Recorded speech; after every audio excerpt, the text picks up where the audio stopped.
Nous sommes mi-novembre et vous êtes sur Chaîne Potagère. Et aujourd'hui, on va suivre les cultures au jardin potager et globalement tout le jardin en fait, depuis l'été. Donc précédemment, nous avions mis du fumier sur les parcelles et donc cette opération a été réalisée dans de bonnes conditions. Et globalement, depuis que l'on a réalisé en fait cet épandage de fumier, on a également en fait ajouté quelques feuilles. Vous voyez, hein, par endroits, voilà, c'est assez éparse globalement. Et l'on peut aussi dire que l'on a ajouté en fait un peu de cendre. Voilà, on a ajouté un peu de cendre, l'équivalent d'un baquet là, ça doit faire, je ne sais pas moi, 1 kilo peut-être maximum. C'est très léger hein, la cendre, donc je pense qu'il n'y a pas plus que, ouais, peut-être 500 grammes de cendre. J'ai dû mettre sur toute la parcelle là, sur les 50 mètres carrés, ce qui représente 10 grammes par mètre carré. Donc bon, c'est un apport peut-être intéressant d'oligo-éléments. Hein, clairement très insuffisant, mais tout au long de l'hiver, on va répéter cette opération, peut-être une dizaine de fois en tout, et puis ça devrait subvenir aux besoins en oligo-éléments peut-être. Ils sont en défaut, et donc ils seront, je l'espère, comblés par cet ajout de cendre. Sinon, mis à part cela, rien de plus à déclarer, mis à part que, en fait, le fumier commence à se faire intégrer à la terre. En fait, donc je vous montre là, vous voyez, on a des turicules un peu partout, qui commencent à arriver. Alors, je vais pas vous mentir, ici on avait un précédent chou, ce qui fait que cet endroit précis ici là a été labouré, mais le reste des parcelles n'a pas eu de labour finalement. On a posé la matière organique après un décompactage. Je préfère le faire après un décompactage, car j'ai remarqué que la matière s'intégrait mieux. Donc ce que je voulais vous montrer, c'est ça. Vous voyez, on a tout un tas de, vous voyez, des déturicules en fait. Bon, faudrait que je me lave les mains ensuite. Vous voyez, on a de la vie, finalement, qui commence à revenir en nombre. Et bon, nous sommes en automne, finalement, c'est ce qu'on veut. La culture des choux de Bruxelles. Donc cette année, j'avais fait des choux de Bruxelles. Le semis avait été réalisé le 1er mai. Comme chaque année, je le réalise le 1er mai en général. Et donc on l'a repiqué courant mois de juin, fin juin peut-être. Avec de beaux plants. On a mis un petit engrais starter complet. C'était l'occasion d'utiliser en fait... en rapport avec ma dernière vidéo, je vous avais dit que j'utilisais des engrais en complément de la matière organique. Et donc sur cette culture de choux, il y a eu 2 engrais utilisés. Le premier, c'était l'engrais, on va dire, organique complet, le NPK 543, si vous vous souvenez bien. D'ailleurs, j'ai omis quelque chose, en fait, c'est pas NPK 543, en fait, c'est NPK 432. Donc j'avais fait un décalage. C'est à noter, donc c'est encore moins concentré que ce que je pensais. Donc bon, voilà, c'est un détail, en fait. C'est parce que je me souvenais d'un autre engrais d'un précédent fournisseur, qui avait un NPK de 543. Donc là, celui-là avait un NPK de, du coup, 432. J'ai mis l'équivalent d'une petite poignée. Vous voyez, une petite poignée au pied de chaque chou. Le mélanger à la terre. Il faut le mélanger à la terre obligatoirement. C'est un engrais. Sinon, ça brûle les racines. Et donc, je suis venu repiquer en été les choux finalement. Et donc, bon, on voit que la racine est bien là, est bonne. Sur certains, j'ai mis des petits tuteurs là, sur 1 ou 2 maximum. Et donc il a continué sa croissance là durant tout l'été. Et ensuite on a eu des chenilles qui nous ont ravagés. Ça je vous avais montré la vidéo avec le tour du mois de septembre. Je vous invite à aller voir la vidéo si vous voulez avoir plus d'informations. Et le problème en fait c'est que l'on a eu également un petit peu de maladie en fait sur les choux. Donc c'est un champignon vraisemblablement ou quelque chose de ce type. Donc c'est un organisme en tout cas qui détruit les feuilles et qui fait vraiment des taches circulaires caractéristiques. Et en fait, vous voyez, on voit sur les deux côtés, là, sur le devant de la feuille, sur le derrière de la feuille, on voit cette tache. Et c'est très caractéristique de cette maladie. Je vous mettrai le nom. Et vraiment, donc, les choux perdent un peu leurs feuilles. Mais bon, ça va encore. On n'a pas encore fait de récolte, visiblement. Les premières récoltes vont pas tarder. Il y en a quelques-uns de près, là, en fait. On a de quoi faire un repas, je pense, avec les Bruxelles qui arrivent. Finalement, on a des Bruxelles un peu partout, ici, à ce niveau-là aussi. Ouais, non, ici, finalement. Les autres plants, je vous l'avais dit, ils ont été arrachés, il y avait trop de pierrides. Donc bon, on retrouve d'ailleurs des, on on retrouve des débris finalement, des restes de ce qu'ils nous ont laissé, c'est-à-dire rien du tout en fait. Voilà, ils vont composter gentiment, ça va être remis au compost dans le pire des cas. Enfin bref, donc là les premières gelées sont apparemment pour cette semaine. Donc ça c'est un truc de fou. J'ai rarement vu des gelées en fait au mois de novembre. C'est très rare ici. C'est souvent au mois de décembre qu'on a les premières gelées et encore c'est pas vraiment des gelées, c'est plus des légers froids. Et là on aurait vraiment du moins un oui, pendant peut-être du 0, donc pendant 2 ou 3 jours là visiblement, mercredi, jeudi, vendredi. À confirmer, voilà, je ne peux pas vous en dire plus. Les autres choux qui avaient été repiqués, donc c'est principalement du chou cabu variété d'Alsace. Donc il en reste un ou deux peut-être grand maximum, oui, un ici peut-être, un ici également, je ne sais pas s'ils vont venir. Honnêtement c'est les moins jolis. On a encore fait un hier pour vous donner une idée. Et donc ces choux-là avaient reçu finalement aussi l'engrais starter à la plantation. J'avais réalisé une vidéo sur la plantation. Et que d'ailleurs je n'ai pas réussi à... Enfin je n'ai pas fini de tourner. Bon bref. Je vous mettrai des images en incruste. Et bah, ces choux finalement sont bienvenus. Les choux ça vient bien ici. Hein. Le terroir en veut. On a de l'humidité, de la douceur. Voilà, nous sommes mi-novembre. Tout va très bien. On remarque qu'il nous reste en fait quelques choux de Milan. Il y en a un qui a fait une connerie là ici. Il est en train de monter visiblement. Les autres ont l'air d'être ok, bon, il y en a un peu partout, ici, voilà. C'était des choux, honnêtement, c'était un vieux paquet de graines, hein, des vieilles semences. Je n'en espérais pas trop, j'ai ressemé. À chaque fois, il y avait un ou deux plants qui venaient sur peut-être 30 graines semées, donc vous voyez un peu la statistique de germination, elle était vraiment très basse, de l'ordre de 10%, quelque chose comme ça. C'était de la vieille semence que j'avais achetée en 2021, que j'avais pas conservée au congélateur. Et ni même au frigo en fait, hein. C'était que depuis l'année dernière que je les conserve au frigo. Donc vous voyez, hein, la semence vraiment conditionne la plante. Et vous le voyez, ça c'était de la semence que j'avais achetée en 2022. Même un peu avant 2022 du coup, vu que j'avais eu ma première... non, en 2022, vu que j'ai fait mes choux en 2023 l'année passée. Et je les ai refait cette année. Donc c'est variété Sativa. Ça c'est variété Milan. Et donc on voit tout de suite hein, la différence, vous voyez la hauteur des plants.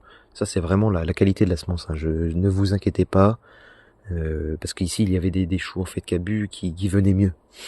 Donc je ne sais pas, peut-être que la semence était peu vigoureuse ou vraiment en fait elle était vieille, hein, c'est sûr. Parce que rien qu'à la germination, tout est très malvenu. Mais bon, on s'en tire quand même bien, on a quelques choux. Peut-être que je vais en prendre 2 ou 3 là, je vais les mettre dans le terrain ici.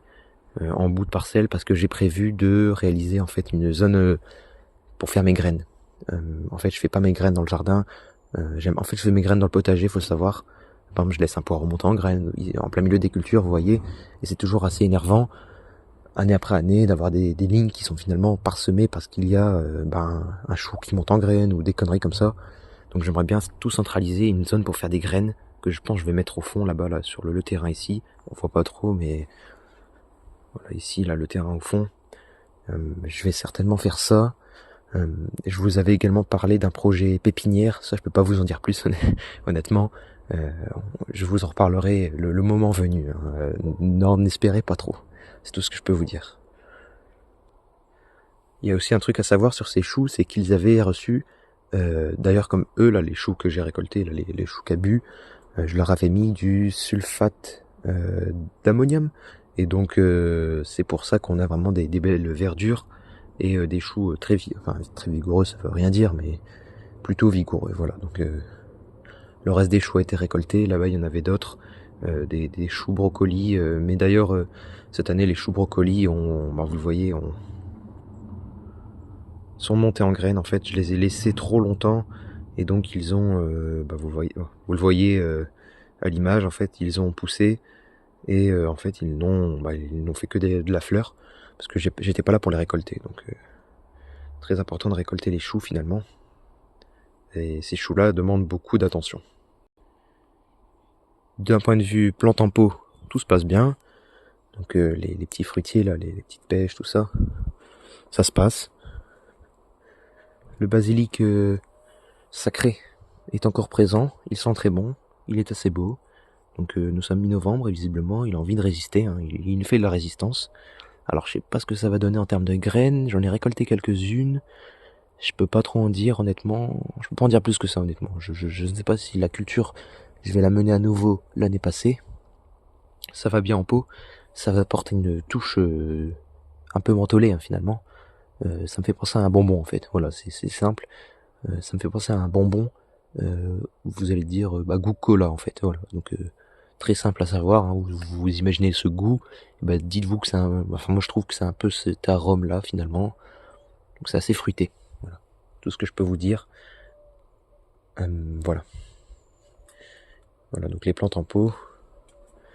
Il y a également ici les dernières laitues. Voilà. Les derniers semis de laitue. C'est de la laitue qui a été semée au mois d'août. Et d'ailleurs, je vous avais fait un short vidéo ici, à la place du pot. Vous voyez, aujourd'hui, il y a de la moutarde. Et vous comprenez très vite que si vous regardez mon short, en mettant pause à cette vidéo et en allant voir mon short vidéo que j'ai fait en août, j'avais semé de la laitue ici. Et vous le voyez, il n'y en a plus. Il y a des belles moutardes. Vous vous doutez bien qu'il y a eu un truc. En fait, non, c'est parce qu'il y a eu des limaces qui sont venues. Et il y a eu énormément surtout de repousses de moutarde. Là, vous voyez, ça a débordé et tout. La moutarde ici, elle vient trop bien. Ça vient trop bien la moutarde. Ça a toujours tendance à trop pousser. Donc, chose qui devait arriver, la moutarde est revenue. Hein. Donc c'est un semi spontané, je n'ai rien fait. Et finalement, mes laitues, heureusement que j'en avais semé en plaques. Et ça me laisse penser vraiment à devoir vraiment m'orienter vers des plaques. Pour moi qui ai un petit jardin, les plaques, je pense que c'est vraiment optimisé. Voilà, donc là c'est de la laitue, variété de verrière. Voilà, donc c'est une laitue de printemps qui se sème en automne. Et là ça c'est du chou. C'est une variété italienne me semble-t-il. Il y a un peu de pucerons d'ailleurs, je viens de le voir. On a encore des pucerons à cette période. C'est assez terrible, assez édifiant. Donc les pucerons vraiment c'est un gros problème. Enfin bref, je m'éparpille. Donc ce sont des choux de printemps, je peux pas vous en dire plus honnêtement. Donc peut-être qu'ils vont être repiqués sous tunnel, enfin je peux pas vous en dire plus honnêtement, là je n'ai pas trop de temps à leur consacrer. Par contre j'ai eu un peu de temps à consacrer aux semences, et vous savez, moi j'aime bien faire mes graines. Donc cette année j'ai fait mes graines de maïs comme d'hab, et vous voyez c'est un produit intéressant que l'on obtient, on en obtient vraiment en nombre. Je vous ai pris un épillé là que j'ai mis à sécher volontairement, donc je l'ai mis à sécher pendant une semaine à la maison.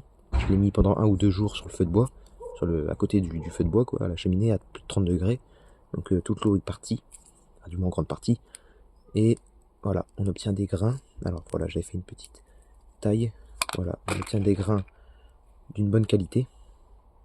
Voilà, d'une grande taille. Chose que je n'avais pas quand j'achetais des grains en pépinière notamment, enfin en jardinerie quoi. De la semence fraîche de jardin, ça vaut tout l'or du monde en fait. Voilà, on voit bien le grain mûr. Voilà, sur chaque épi, on va en tirer d'autres pour vous montrer. Hop, hop. Vous voyez, l'astuce c'est ça en fait. Et donc comme je vous l'avais dit dans la vidéo semence, on prend que les grains du milieu. Voilà. Et donc là, comme je vous l'avais dit, la semence de courgette, je ne savais pas si elle vaut quelque chose. Donc j'en ai pris un échantillon, on verra bien ce que ça donne. De toute manière, il y a l'autre courgette qui est à cet emplacement, ici. Donc qui va continuer de mûrir tout l'hiver, qui va continuer sa maturité. Et puis on la récoltera au printemps, je ne sais pas moi, en avril, au moment de faire les semis. Ça l'avantage de ces grosses courgettes, c'est que ça se protège bien de l'hiver. Et au printemps, on arrive et on a toutes des graines vraiment mûres. D'ailleurs, on voit bien la maturité ici, ça commence à devenir jaune. Donc ça, c'est très bon signe. Voilà. Alors ici, on a un tunnel. Donc c'est un tunnel nantais que j'ai réalisé hier. Et j'y ai planté par-dessous des laitues. Donc en fait, c'est pour avoir des laitues un peu de printemps, là, pour mon histoire là de faire des primeurs. Moi, j'aime bien faire des primeurs. Et donc ici, c'est de la laitue. Voilà, de printemps qui a été plantée. Donc la variété de verrière, comme je vous l'ai dit, celle qui est en plaque. Voilà. Je ne peux pas trop vous en dire plus. C'est une affaire à suivre.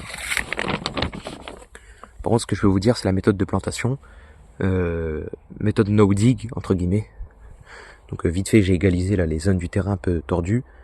J'ai balancé du compost de plateforme sans graines par la surface, là en fait sur la surface. Et en fait, je suis venu arroser avec des engrais et directement repiquer mes laitues. Donc on a le combo matière organique, culture amendée par les engrais, donc nourri finalement. Protection de toute la laitue, le cycle, etc. va être protégé par le tunnel. Et j'ai même mis des protections physiques avec de la cendre et de l'anti-limace. Donc on a le combo gagnant pour, en espérant, on espère toujours, avoir des laitues. Et donc là, chose intéressante, nous sommes en novembre et les arbres à fleurs ont décidé de démarrer. Non, en fait ça c'est un cognacier et qui a décidé de faire des fleurs en fait. Je ne sais pas pourquoi. Je sais pas pourquoi, je peux pas vous. Franchement là je peux rien vous dire de plus. Il a décidé de prendre un nouvel envol. Faites ce que vous voulez de cette information. Je peux pas vous en dire plus. Voilà, on va passer à la dernière parcelle rapidement. On commence avec cette bâche. Donc c'est une bâche qui a été posée en fait en prévision, ce n'est pas sûr, mais en prévision d'une culture de courge. Donc là ce que j'ai fait c'est que une culture de courge aime bien les amendements.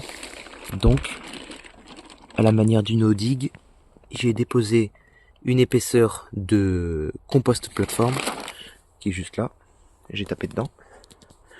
Et ce compost de plateforme sans graines, sans mauvaises herbes, en fine épaisseur, 2 ou 3 cm d'épaisseur sur toute la surface pour faire vraiment un rectangle à la no-dig en fait, donc c'est-à-dire sans travail du sol. C'est une méthode qui est très utilisée en Angleterre par certains maraîchers, par Red Garden, par Charles Downing, également par des Américains. Donc c'est une méthode certifiée qui marche bien dans les climats un peu frais pour faire du no-dig, donc du jardinage en permaculture comme certains l'appelleraient ou je ne sais pas quoi. Donc les courges ça se prête bien avec une bâche en général. Ce qu'on fait c'est qu'on bâche un bâchage long, et puis on va ouvrir la parcelle au printemps, on va balancer des engrais, on va remettre une autre bâche, donc cette fois-ci la bâche de culture. Et ensuite on va repiquer, dans 2 semaines après, une fois que la terre aura bien réchauffé par la bâche, les courges. Et donc ça devrait partir, il devrait y avoir une bonne récolte. On va mettre certainement 2 pieds là sur cette zone. Donc un pied peut-être ici et un autre là-bas. Et on devrait avoir un champ de courges. On en reparle de ça. C'est une affaire à suivre. Alors ici on avait des navets finalement qui sont encore là. C'est du navet de Nancy. Et il est en train de faire du tubage. J'ai pas trop envie d'y aller, c'est un peu humide, mais bon, allez, j'y vais. C'est du navet de Nancy, et peut-être que je vais en garder quelques-uns pour faire de la semence. De la semence de navet. Je vais les récolter certainement dès qu'ils seront sans feuilles en décembre. Je vais mettre en jauge. Voilà, du navet de Nancy, hop, voilà, en formation. Voilà donc. Il n'y en a que quelques-uns. La récolte principale de navet a été faite au printemps. Le navet de printemps, on préfère ici plutôt que le navet d'automne. Ça a presque le même goût, mais on préfère le navet de printemps. C'est comme ça, c'est histoire d'être sûr. Si on a du navet de printemps, on ressème à l'automne. En fait, pour faire un peu les stocks d'automne. Et puis on prend ceux du printemps, fin d'hiver, etc. Alors que si on en fait qu'à l'automne, je trouve que c'est un peu risqué de mettre tous ces œufs dans le même panier et toujours développer plusieurs cartes. Pour avoir un maximum de récolte. Bon, ça vous connaissez, hein. J'en dis pas plus. Et donc sinon, ce que je n'ai pas dit, c'est qu'ici, tout ici, il y a eu du fumier également, de cheval, comme l'intégralité de la parcelle en fait. Alors ici, nous avons les haricots violets, donc variété Blue-Hild, qui ont été laissés pour semence. Nous sommes mi-novembre, et la semence n'est toujours pas récoltée. Vous allez me dire, il y a un problème. Oui, c'est vrai. En fait, les grains sont un peu petits.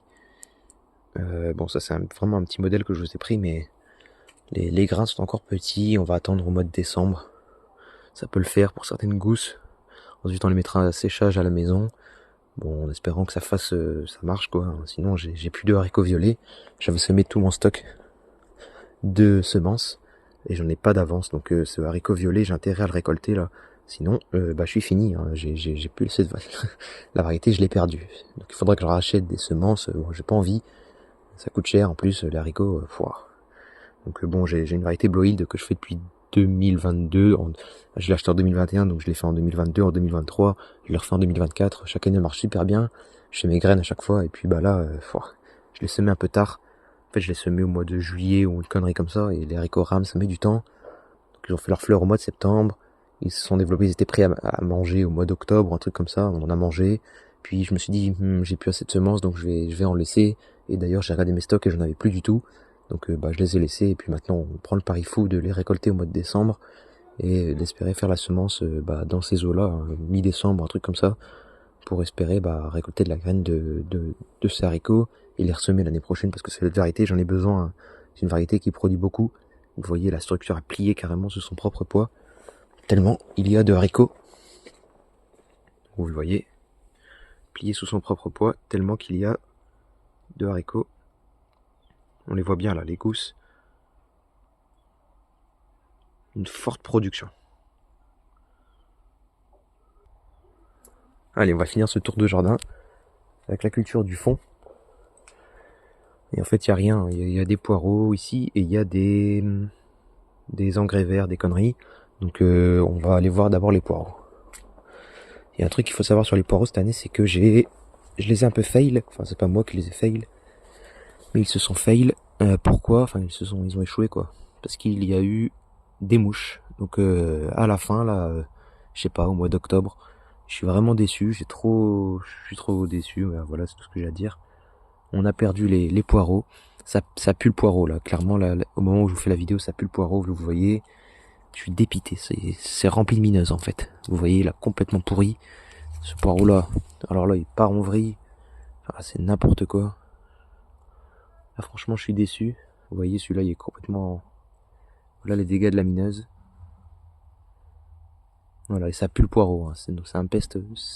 En plus, il y a eu des pluies ces derniers jours, donc ça infeste le poireau. C'est tout. Hein. On va voir ce qui ressort au printemps et on va récolter ce qu'on peut. Mais bon, il y avait du poireau, on a déjà récolté un peu. On verra bien ce que ça donne. Là, je peux rien vous dire de plus. Voilà. Le poireau, cette année, a voulu en faire autrement, là, a voulu en décider autrement. Je suis déçu avec ce poireau parce que la mouche, elle est vraiment arrivée à la fin du mois de octobre, là, où j'ai pas dû regarder. J'ai voulu faire l'idiot, j'ai pas mis de filet, en fait. J'ai mis aucun filet, en fait. J'ai mis aucun filet quand je les ai repiqués au mois de juin. J'avais fait la vidéo sur les poireaux, juin, juillet, un truc comme ça. Et depuis, on a suivi la culture ensemble, on l'a RC, on l'a buté, on l'a biné. Finalement, on a même apporté un peu d'engrais et tout, ce qui va bien pour le poireau. Mais malheureusement, vous le voyez, on a eu la mineuse, donc ça, c'est énervant. J'ai perdu une culture là de poireau. C'est délicat. Franchement, là, c'est un champ. C'est un champ qui part en perte. On verra bien ce que ça devient au printemps. Mais c'est un peu finalement comme ces choux violets que je ne vous ai pas parlé cette année. J'ai semé du chou violet là ici. On le voit à peine. Et en fait la mineuse, enfin non, le papillon du chou, la pyrrhide, est complètement venu détruire les choux là de violet quoi, choux rouges. Et ça y est, c'est fini. Hein. Donc ce que j'ai fait, c'est que j'ai balancé un peu de compost, voilà, de plateforme.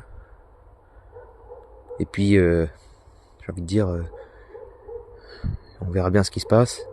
Advienne que pourra. Et puis c'est tout. Hein. On va essayer de gérer la culture autrement l'année prochaine, que ça nous serve de leçon à tous, et que le jardin s'emporte mieux l'année prochaine de cet échec.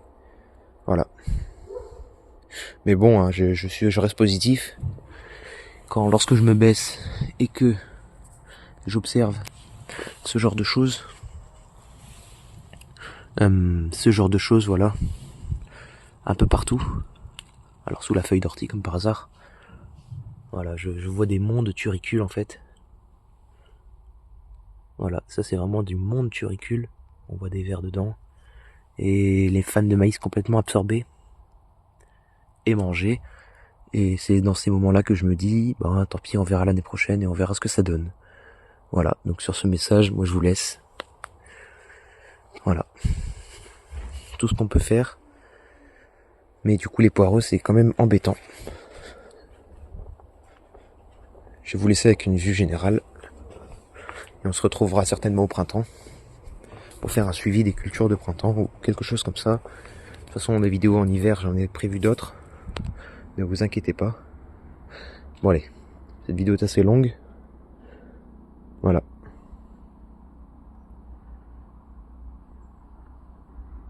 À bientôt.